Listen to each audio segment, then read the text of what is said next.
So you know whose order to deploy federal troops to Chicago and Portland has some judges calling this an overreach of his authority.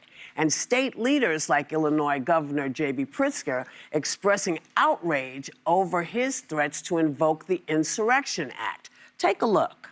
The Trump administration is following a playbook: cause chaos, create fear and confusion. Why? To create the pretext for invoking the Insurrection Act so that he can send military troops to our city. He wants to justify and normalize the presence of armed soldiers under his direct command. So far, it hasn't been necessary, but we have an Insurrection Act for a reason. If I had to enact it, I'd do that. If people were being killed and courts were holding us up, or governors or mayors were holding us up, sure, I'd do that. We have seen, over the last 9 months, an ongoing legal insurrection in which district court judges, as a class, in many cases, have issued, which is why they've been overturned so much, have issued rulings that are flagrantly unlawful and unconstitutional, and it is an insurrection against the laws and Constitution of the United States. Well, okay, let's start. Let me tell you about this. The Insurrection Act allows the president to nationally deploy the U.S. military or federalized National Guard troops to quell what the president deems an insurrection against the U.S. or combat a crisis that is beyond the scope of civilian law enforcement. The act does not impose martial law. It permits the military to assist civilian authorities but not take their place. Martial law involves temporary military authority over civilian law enforcement.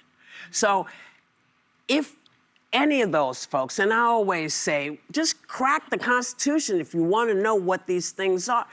They're not cracking the Constitution. They're doing all kind of wacky stuff, and people are saying, hey, we don't like it. And state leaders are telling them, do not send troops. Yeah. But he seems to be doing it anyway. I don't know if we've ever been here. I know in my lifetime, I've never Well, the Insurrection Act has been ordered by other people. Yes. Lincoln and... Yes. Rodney King and the H.W. Bush. 1992, H.W. Bush did they've done it, but the governors it wasn't done on for January 6th, though. It wasn't that was, on if January anybody 6th. knows about an insurrection, it's Donald Trump. Yeah. But, it wasn't invoked then. It wasn't invoked then. The thing about it is that him sending military into Portland had an ICE facility protest of 8 to 15 people. That was it.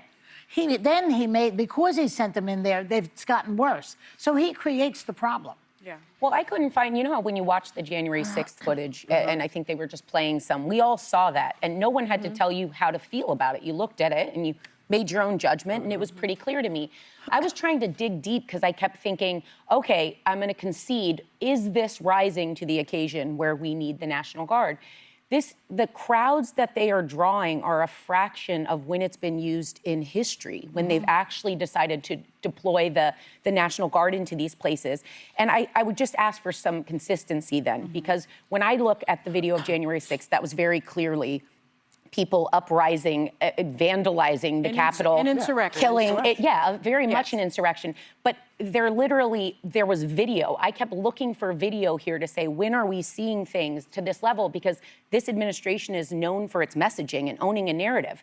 If they were seeing that, I feel they would have pasted it everywhere. The problem is when you go looking for these videos, sometimes the aggressors are the law enforcement and the ICE agents. Yeah. So that's problematic to their messaging right now. Well, I think that's why you're not seeing it. And I think we need to call it what it is when we see something like this. This is the government, President Trump, trying to militarize our states across the country. And you need only look at Project 2025. This is the plan. It's a 900-page document.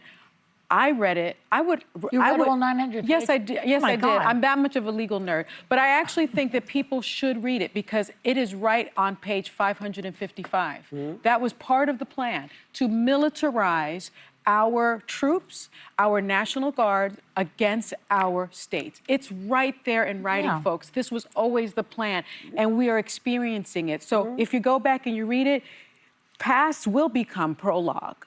So you've got to just read it and you'll know what happens. Well, and I come down on the side of probably tough on crime and think that this election came down to roughly three things: the cost of living, the border, and crime.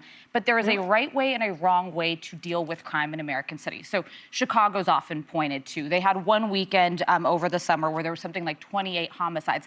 That's not right. But how do you historically deal with crime in American cities in a way that doesn't escalate violence? You first see if the governor and if the mayor needs law enforcement to support the existing law enforcement. Correct. You make sure it has enough funding and that they have the proper training. And then if necessary, you deploy federal law enforcement. So this would be FBI and other trained law enforcement who deal with these kind of crimes to work with local officials. Instead, what you have is the federal government not working with the state officials and then jumping to this nth degree step, which is bringing in the National Guard or, God forbid, the U.S. military. Alyssa. It's not the way to address the problem if it even is as significant as it is.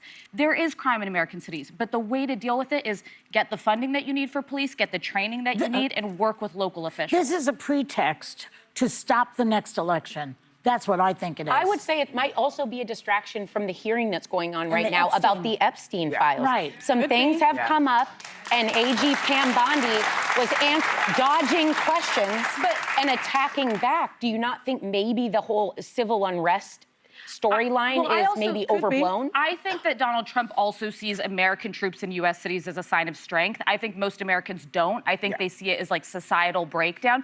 But I also think he wants to go Democrats into saying there's no crime in American cities, there's no problems. Yeah, but and that's where people need to He be only careful. goes to Democrats Democratic all- cities, though. you know- He never you know- goes where the real crime But the is. bottom line, because listen, there is crime everywhere. Oh, it was everywhere. 58 people shot in Chicago in one weekend. Okay, not 28, but you know, still. but if And you look Portland, they're at drinking lattes in Portland.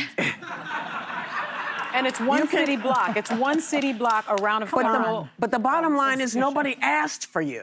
That's Yes. right. There are people there that do this for a living. Yes. There Yes. are police officers and FBI folks in every state. And Whoopi, most importantly, it is, to Alyssa's point, when the Insurrection Act has been invoked, the governor Yes, the has governor asked for it. In asked. 1992, Yes. during the LA riots, when the Insurrection Act was invoked, the governor of California asked for the help. Yes, that's this is very different. This what is we're different. seeing now. This is in order to make the case, because in their minds, in all of their minds, they now believe they have carte blanche to do whatever they want to. That's right. Yes. That's what the feeling is. And if they stop us from voting, that's the one thing people Well, have. I mean, it's the one thing that makes us very different from lots of other countries.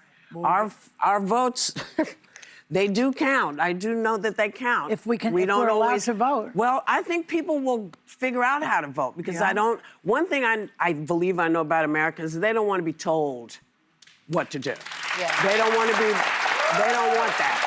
You know, they don't want it. You can suggest some stuff, but they don't want you saying, you got to go over here and do this. They don't want that. They don't want a dictatorship. And I think people want, okay, I hear you. This is the dictatorship right This here. is the dictatorship right here.